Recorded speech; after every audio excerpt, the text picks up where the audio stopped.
Welcome to Monster Porn, Weird Fiction and Horror Podcast. The podcast that believes the truth is out there. And also nookie.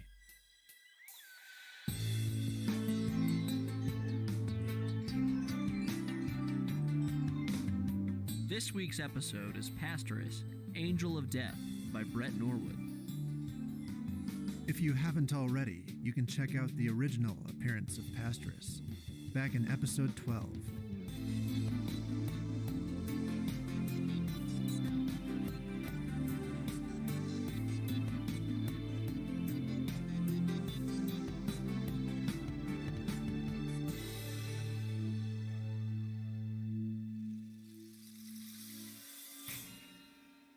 Good day, monster baiters.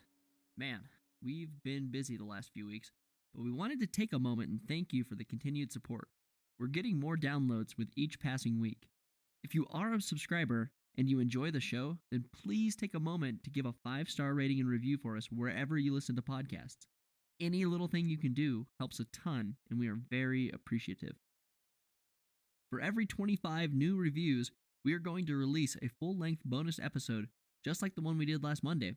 So the more you rate and review, the more we will put out, just like the fiction horrors that we are. One more thing, check out our merch at teespring.com/stores/monsterporn. Thanks again, and enjoy the show. Bret, are you trying to teach psychic powers to animals? No, Matt. I'm trying to get them to teach me. Well, this sounds fun. You see, Matt, this cat has passed every test I've given her with the Zener cards, predicting with 100% accuracy whether the next card has a star, circle, plus sign, waves, or square. I think, Matt, this cat, Betsy, might be the master I've been seeking. I don't know what to think. That's good. Keep your mind blank around her. Betsy can hear your thoughts as clearly as a mouse scampering in the field. I've been seeking a master to help me hone my clairvoyant and telekinetic skills for years, Matt. At first, I tested countless sheep and goats, and then I followed the teachings of a Welsh corgi for a few months. But then I realized the master must be a cat, or a whale. Whales are old souls. But it's a cat, Matt. A cat that sees through the veil. Why a cat? Cats are peripheral creatures, Matt. They stalk the fringes of reality just like they stalk the fringes of the room behind the sofa, always seeking the most remote and desolate corners to pee. So cats are masters of alternative planes because they urinate in them? Yes. So how do you know she can't see the reflection of the cards in the window behind you? Matt, that's silly. She's a cat.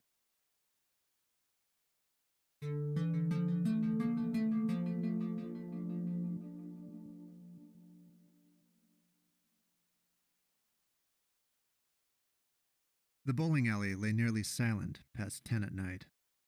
No thunder of the rolling balls, no clatter of the resetting pins, no chatter of teens or teams of retirees at tournament. Quiet now, it smelled of old shoes and stale nachos. The lights illuminated the building fully, as during business hours.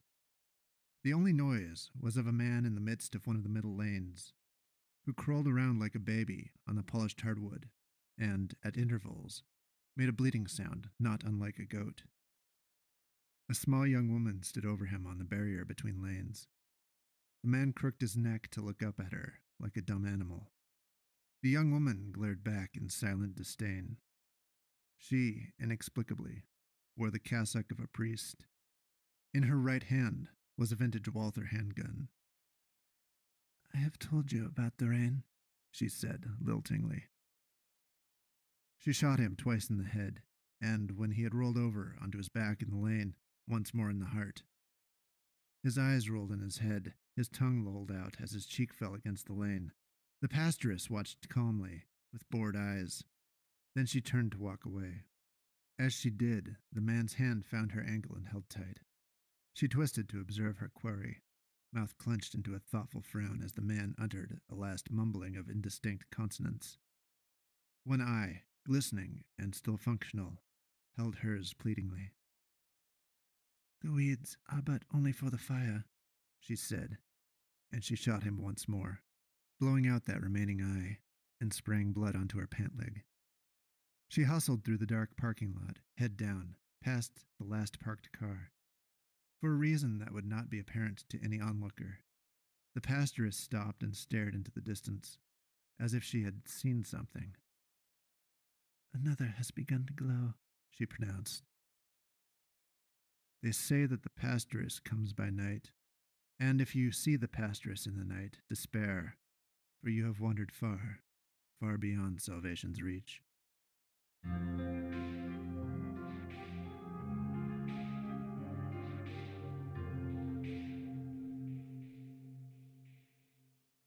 A basement of a large apartment complex, midnight.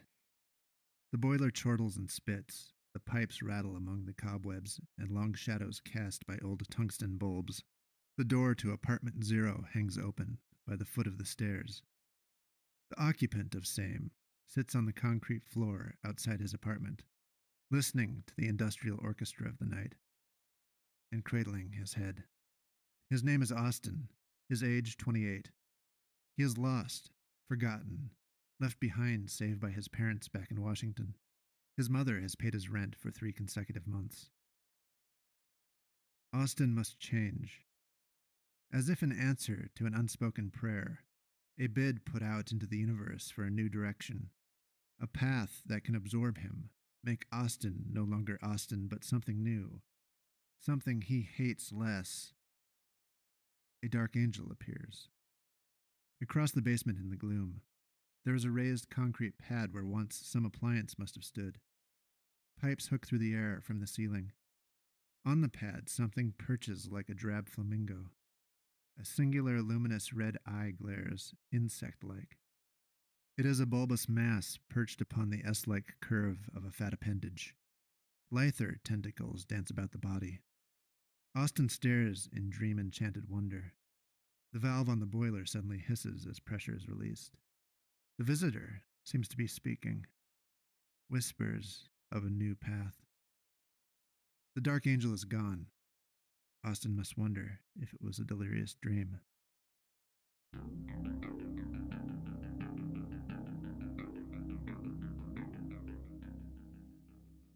Weeks ebb and flow like the tired tide of a dead planet inside the confines of apartment 0.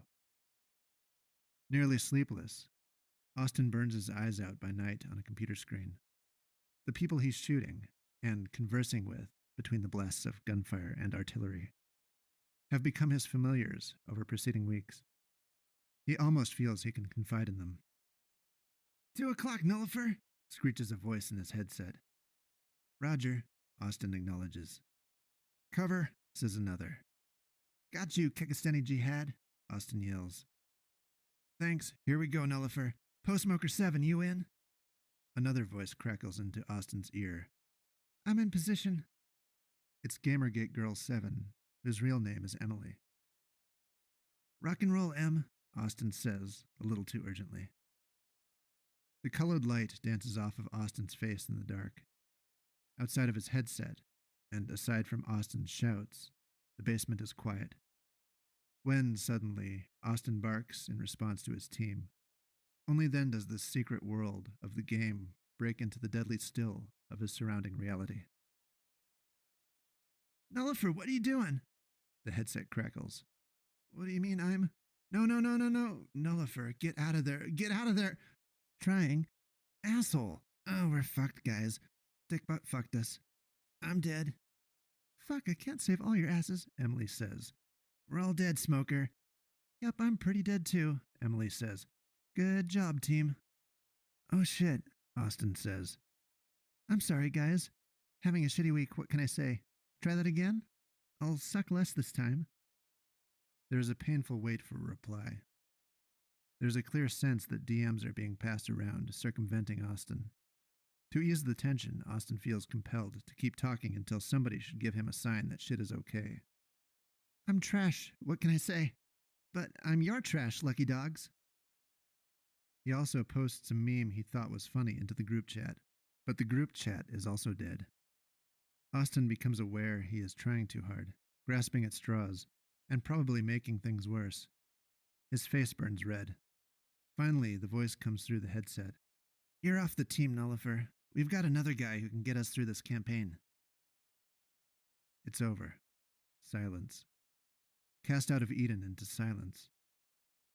Austin becomes aware again how frail is the unreality of the world he has just been in. As he brings his headset off his ears, it is just the colored glow of a small screen fighting against the endless night. Austin slams his fist on the table and winces. Replaying what just happened in his mind feels like digging a knife into himself, but he can't stop himself from rehearsing it over and over. He stumbles to the vanity, pulls the chain on the light, and gazes red-eyed into the mirror. As he listlessly brushes his teeth, all he can think about is this feeling he's had lately, creeping under the surface and peeking tentatively into his conscious monologue here and there, as if testing the waters. This feeling that there is neither reward nor attachment left in life. Like he has nothing. Nothing realistic to look forward to. Nothing to hope for. Nothing to strive for. And his last connections with other human beings be damned. It is just his parents, and mostly his mother anyway. His eyes want to water, but he spits the toothpaste and clenches his jaw. He hates the red-eyed ghoul he sees in the mirror. When he was a child, he had a vague vision of what life turns into as an adult. This is not like it. Austin falls asleep and dreams, and in his dreams he is not alone, and he is not in this basement, but out exploring a city with a random acquaintance from high school, visiting shops, looking for old comic books. Near waking, he dreams he is fleeing from a killer in an airport, and even that dream he is loath to abandon, because it is something. It is better than the nothing of the waking world. As he flees through the infinite maze of terminals, he has a purpose, he has feelings. Life has excitement and urgency. This is how dreams often were. Good or bad, they were better than waking life, merely for having some missing substance, attachments, desires, thrills, meaning, most of all, meaning. After this, Austin is on another world. It is an unusual dream for him. Rusted mushrooms like sequoias surround and tower over him. A yellow pollen dust drifts in the wind beneath an emerald sky. In the distance, there stands a city of metallic canisters that looks like the cover of a 70s sci-fi novella. When he wakes, he remembers the other dreams first, and fondly, and he hates to leave them behind.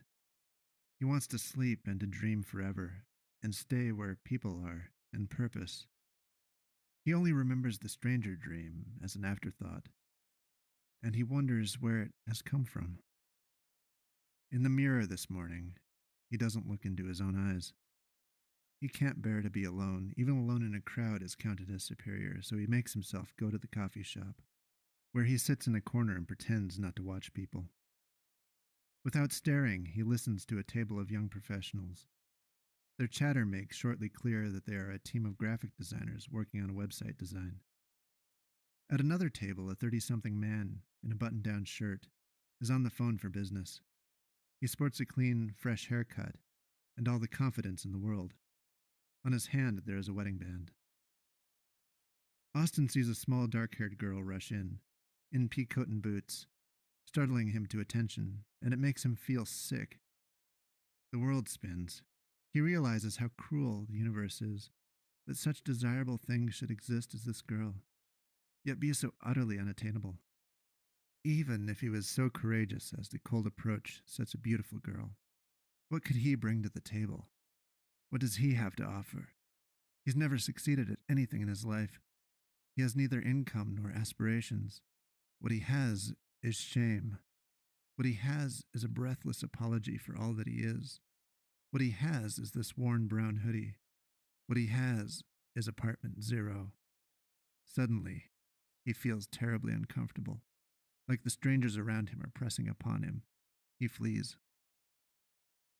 That evening, he gives in to the temptation to send Gamergate Girl 7, Emily, a direct message. He summons his courage and composes a very long message over the course of a half hour. Then he deletes it and writes, simply, "Hey there. I just wanted to say I hope we can still be friends even though I'm out of the team. Maybe we could still play a campaign together sometime. Anyway, that's all. Hope you're well. Bye." He sends it. He immediately wishes he hadn't. There's no immediate reply. An hour later, he gives up watching for the indicator to tell him Gamergate Girl 7 is typing, and sits in the dark on his bed. That night, Austin dreams that he meets a girl. She could be Emily. He doesn't know what Emily looks like, after all. He just knows that they messaged back and forth one night for a long time, and she was really fun. This girl, the dream girl, whoever she is blonde, short, and dressed conservatively in a red sweater and jeans, hair in a ponytail. Her eyes are green, and she smiles at him. He is in a house with her. He doesn't know whose house it is. Maybe it belongs to them. They're in the kitchen. Austin grabs her by the arms. He doesn't want to let go because he knows at some level this is a dream, and he will be forced to wake up. And it is so cruel of a joke of nature to make him fall in love in a dream when all dreams must give way to daylight, and he would never see her again. Austin seizes her and boldly kisses her. The empty coffee cup she has been holding falls from her fingers as she reciprocates, melting into his arms. Austin opens his eyes, and she has changed, wearing black. Her pale hair has a fading purple dye job. Her eyes are sunken and sour and lined in black. When he feels something dig into his ribs, he looks down at himself and sees it is the gun she is holding, as she fires a round through his rib cage, and he feels it breaking the bones and blowing through his back, and he wakes up with a start and vanishing phantom of pain. It takes him a moment to recall the whole dream, beginning from the end, and when he remembers how it began, he starts to cry into his pillow. It is 11 past 2 in the morning, but he does not know this because he doesn't own an alarm clock, and he hasn't charged his phone since he let it die last week. Austin rolls onto his stomach and buries his face in the pillow. He holds his breath, pretending that he's suffocating. It calms him. He limps out of bed and wakes up his computer to see that he hasn't gotten a message. Then he walks away and opens the door to the basement. The world is dead, save for the boiler.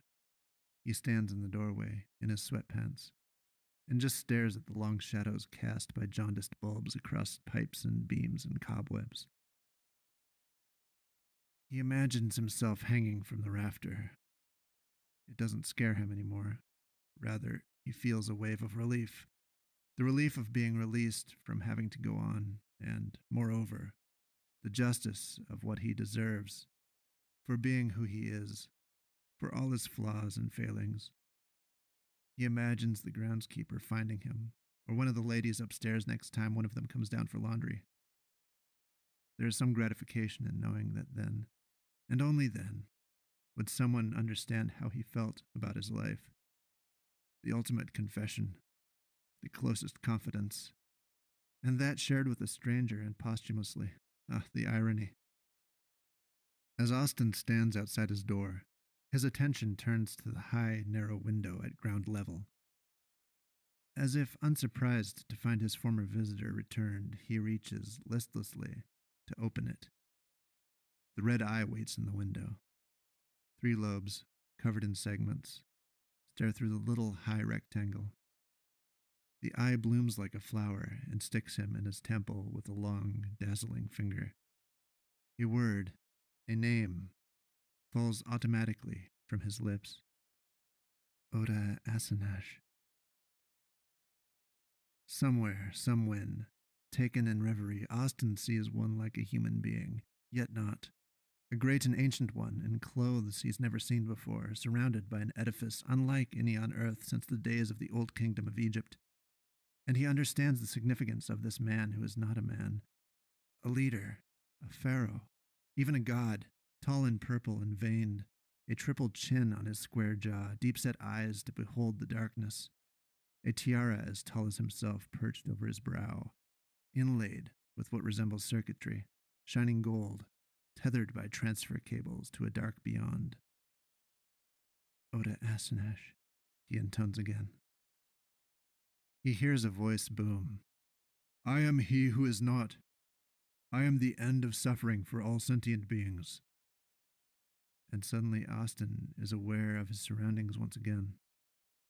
Cold air flies in the open window. Austin closes it.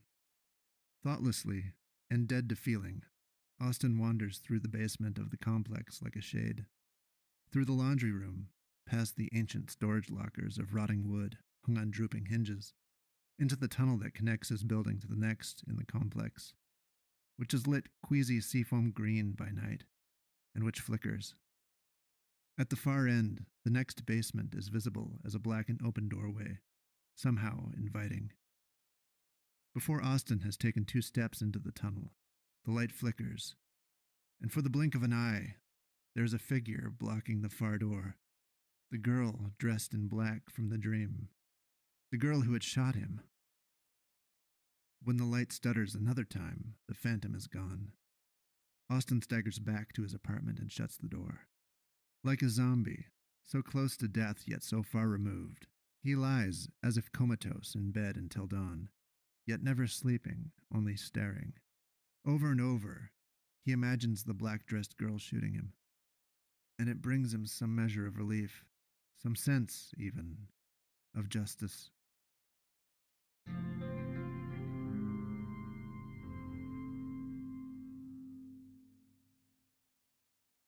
When a couple days have passed and Gamergate Girl 7 has not replied, Austin probably should have let it go, but the desire to make things okay with her was strong, and he gave in to the temptation to message her a meme he thought she would find funny.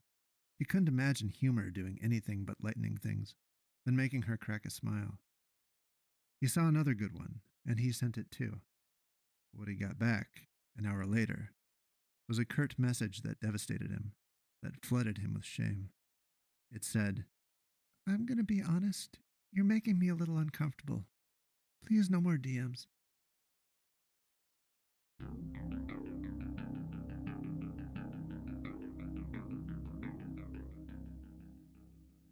Another night, sleepless. Austin paces through the basement. His apartment door is left open. He recognizes why he leaves his door open and wanders the common space by night. Because he feels less alone. Though no one is around, he seeks something, someone. But at night he knows it is, in a sense, safe. He will not actually run into anyone. He will not run into anyone, but he is also not confined to his little prison. It's a limbo, a middle ground. What if someone came down to do laundry in the middle of the night? Someone too busy to do it during the day. What if Austin met someone and they conversed? What if he passed someone in the tunnel between the buildings? Would they talk, or would this person shy away from the lone young man in a drab hoodie who, for some reason, wanders the basement at night? Yes, they would be afraid, wouldn't they? At least, put off. Austin stands and stares at the silent washing machines for around 10 minutes. The boiler spits and hisses. A pipe somewhere pings. Austin then meanders through the basement and passes the ancient storage lockers and imagines the forgotten cobweb junk inside, left behind by tenants long moved on, perhaps even long dead. Again, he finds himself praying to no one for an answer, a path, a plan. Somewhere deep, he knows what he wants to do, senses it is the only rational solution left to him. But how? Show me how, he pleads. And, for the mere skip of a heartbeat, he sees the purple man, Oda Asenash, sitting cross-legged, like a guru, that tall tiara shooting up from his head like a leafless tree. He holds one hand at his throat, in it a jade knife. Swiftly, he draws it across his throat. Austin winces, is woken. No, I can't do that, he thinks, eyes watering. But as his wits return, he finds himself staring into a yawning storage locker, where sits an old lawnmower. The possible utility of it dawns on him slowly. Carbon monoxide. Could I run it long enough down here before someone discovered me? Austin wanders away from the locker, telling himself he needs to let the idea sit for a while. But he doesn't have the chance. When he reaches the tunnel, he meets someone. Staring down toward the black and open doorway, she appears in the flickering, sick light just like in the apparition before. The girl in black, the girl from the dream. He notices for the first time that she has the white collar of a priest, and he also notices that she carries a firearm, something vintage like an old Walther P-38, and it is fitted with a silencer. When this apparition does not vanish at the fluorescent light's flicker, Austin turns to run. Heart pounding, he locks the door of his apartment behind him and takes up his dead phone.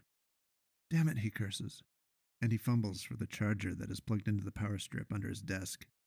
He prepares himself to call out for help, but then wonders if what he had seen was real at all. He listens, shaking in the dark, the charger plug waiting in his hand. Something strikes the door and he jumps. Surely someone will have heard. His voice croaks dryly, barely managing the word. Help. With another kick, the doorframe fails around the deadbolt and flies open. Surely someone is hearing this. Surely there will be help.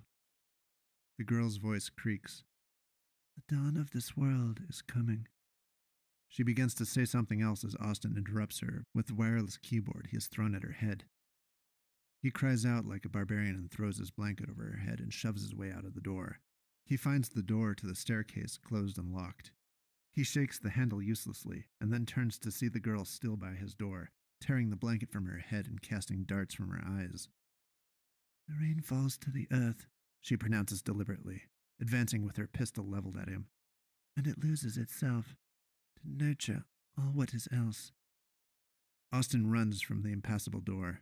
A silenced shot strikes the woodwork and sends splinters flying. There is some fight in you, the girl says. This I like. Another shot strikes the boiler as Austin ducks around it toward the laundry room. Steam bursts forth and issues an ear-splitting whistle. Austin's throaty half cries for help are drowned in it.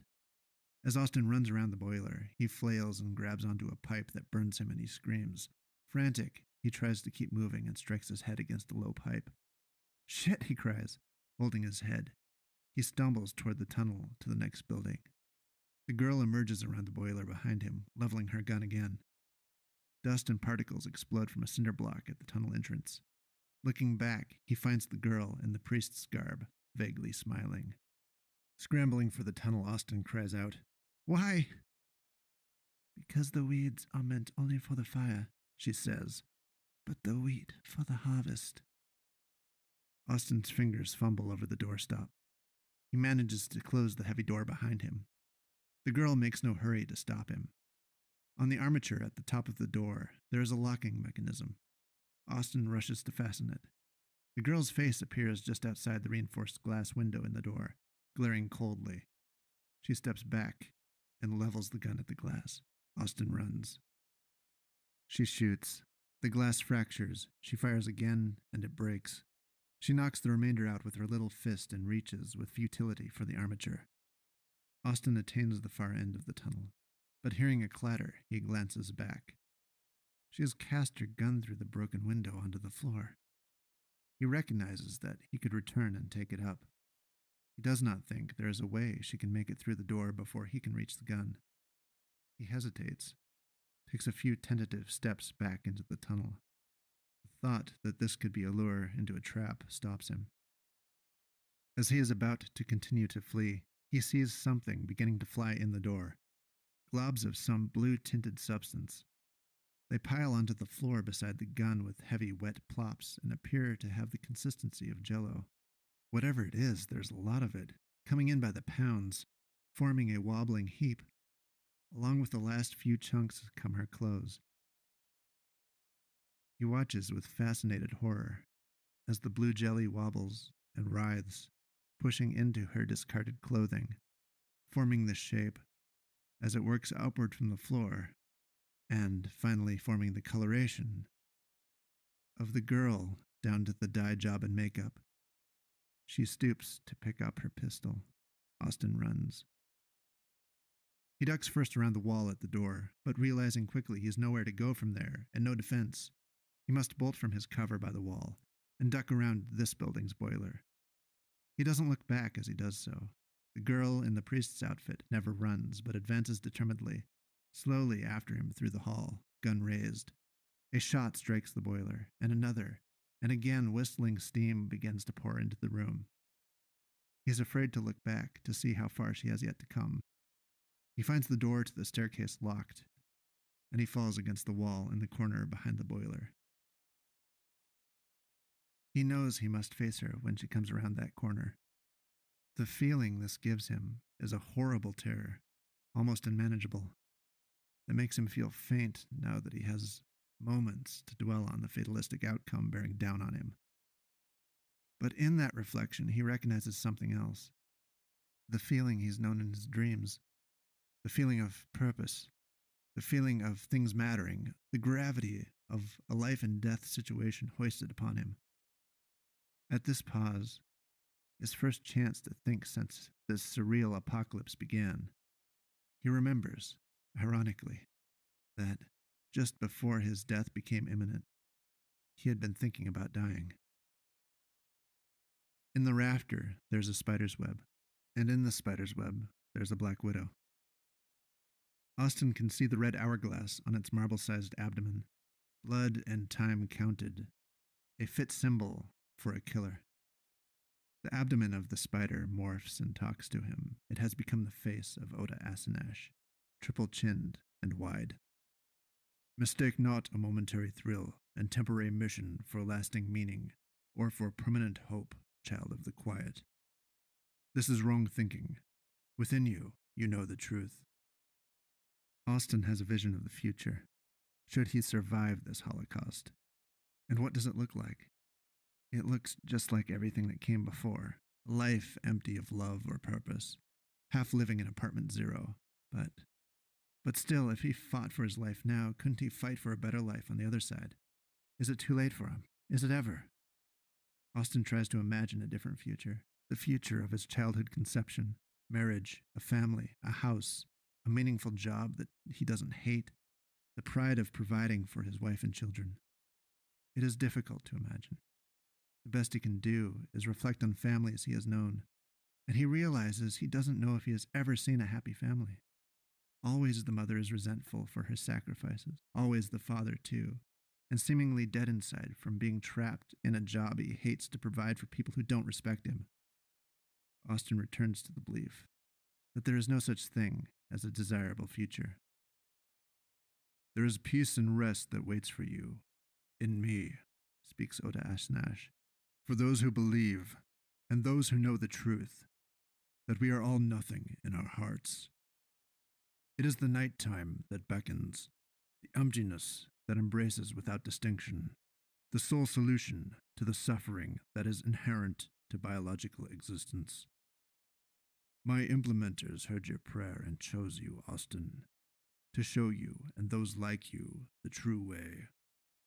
The spider's abdomen smiles serenely. And still, the past is the future's worst advocate. When the girl rounds the boiler, Austin tries to ambush her, grabbing onto her right arm and wrestling the business end of her pistol toward the ceiling, and taking her by the neck and forcing her head into the boiler's steam. Her free hand grapples his head. She does not scream, or even wince. The steam burns his hand, but he holds on. The runny flesh of her face flutters and spurts with the blast of scalding air, but her eyes remain fixed on him, and her aspect enters a slow smile. He squeezes her neck and feels it give to the strength of his sheer desperation. Her flesh is not flesh by the touch either, but begins to fail in his grip. It feels like forcing the broad face of a spoon through a block of jello. Her head topples onto the floor, smiling, tight-lipped but madly, gazing on him. Austin is weeping, sputtering in madness. Her head tumbles into her shoe and merges into it. The bulb of mass flows up through her pant leg and cassock, and her head reblossoms from her neck, the steam wound still present but healing before his eyes. She remains smiling like a doll. I like you, she says. Now she holds him against the wall. Threads extend from her fingertips and enter at the corners of his eyes. Visions pour in, and he recognizes the familiar face of Oda Asanash. A violet youth, born to a decadent society. The comfort makes the glimpses of existential pain harsher when they pierce that artificial veneer. As a young man, Oda Asanash contemplates in rows of cross-legged alien monks, in saffron robes and hats of certain Buddhists. Oda Asanash, alone among the Cenobites, acquires some arcane revelation. His order denounces him, for his enlightenment is not enlightenment so much as it is darkness, emptiness, the nothingness of his deepest sleep, of the silence between his waking thoughts, the insentience of rocks beneath his feet. Oda Asanash believes the end of suffering is attained by but one path, death.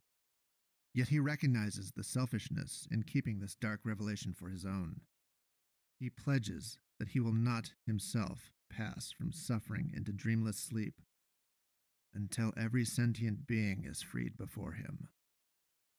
On another world, a world of fungal forests, where the wind wends laden with saffron spores, the world of Austin's dream, Oda Asanash re-engineers a native life form to be the living vessels to carry the doctrine of death across the universe. He calls them implementers.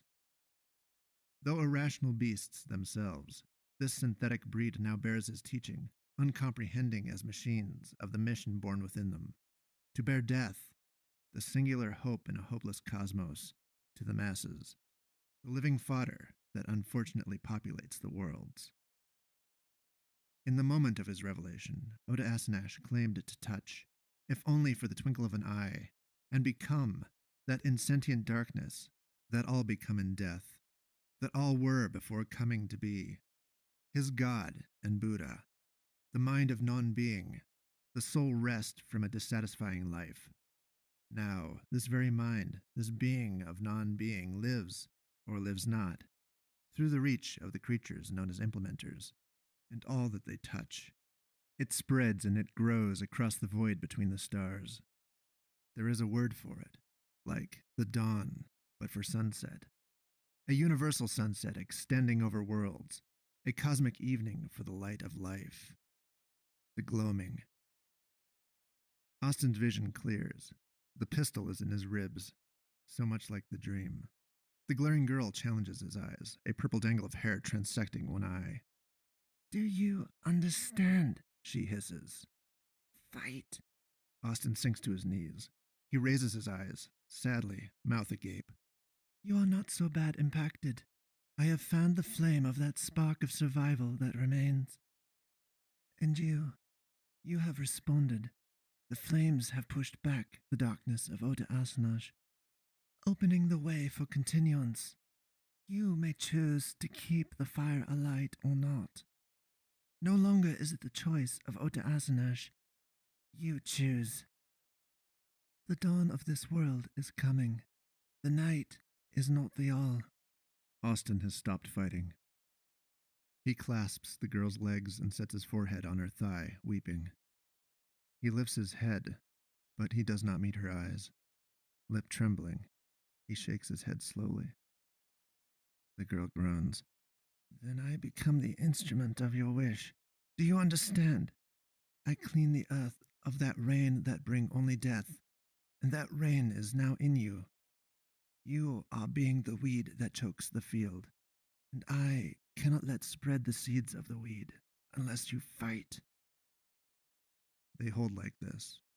The girl, shoulders back, arms straight, leveling the instrument of truth at the hunched-over boy. In the caesura, her face shows nothing. His shows everything. 4 full minutes elapse. Clouds of steam circle and cover Austin in clammy sweat. Austin balls his right hand into a fist and beats it against the girl's thigh.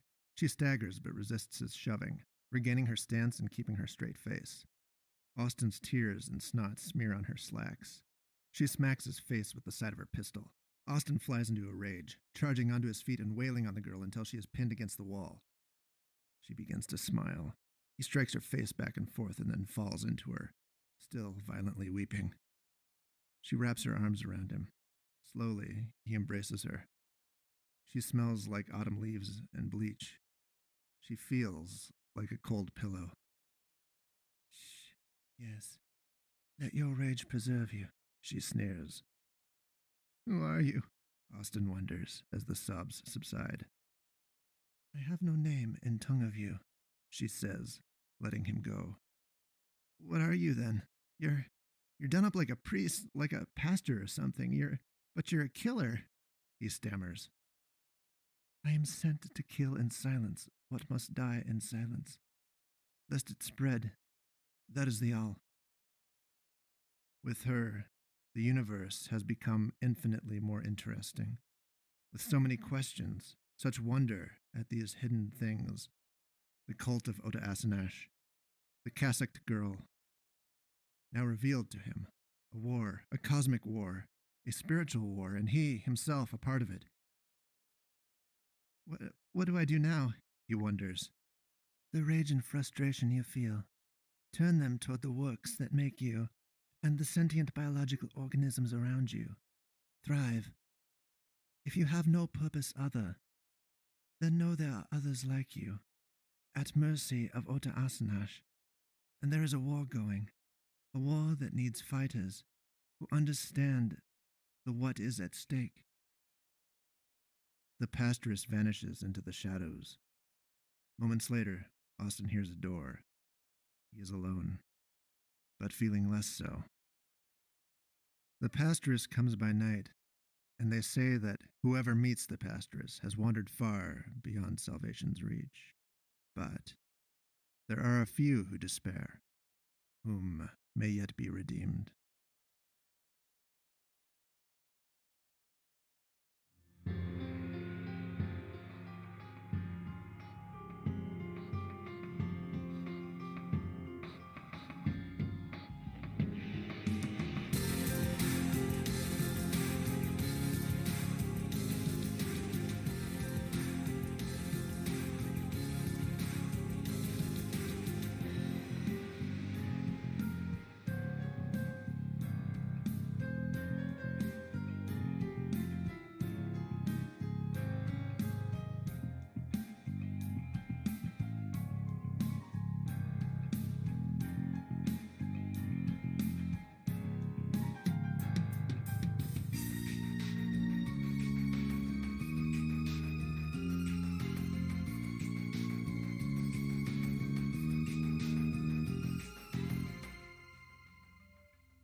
Part of the trick, Matt, as Master Betsy has taught me, is staring unblinking at inanimate objects.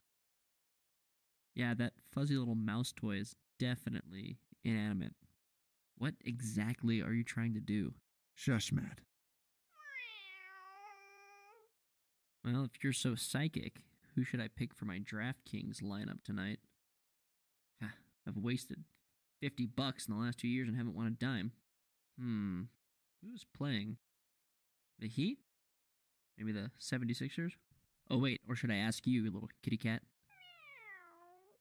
Oh, Matt, you don't want to mock a psychic master.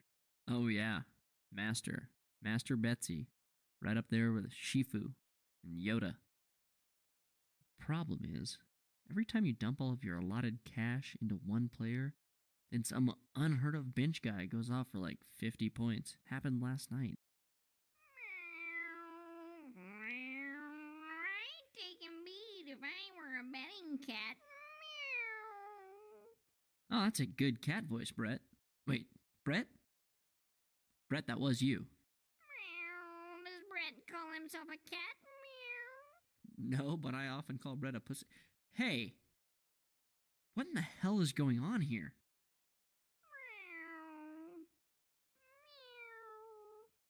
I wouldn't worry about the 76ers and how they're doing, Matt.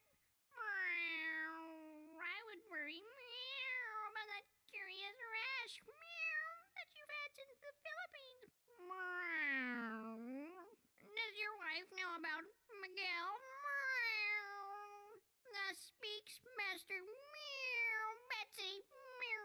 Miguel? That was the name of my childhood teddy bear. I know. Oh, God. Bret, we've got to kill the cat. It knows things. It's too late, Matt. She's got a knife.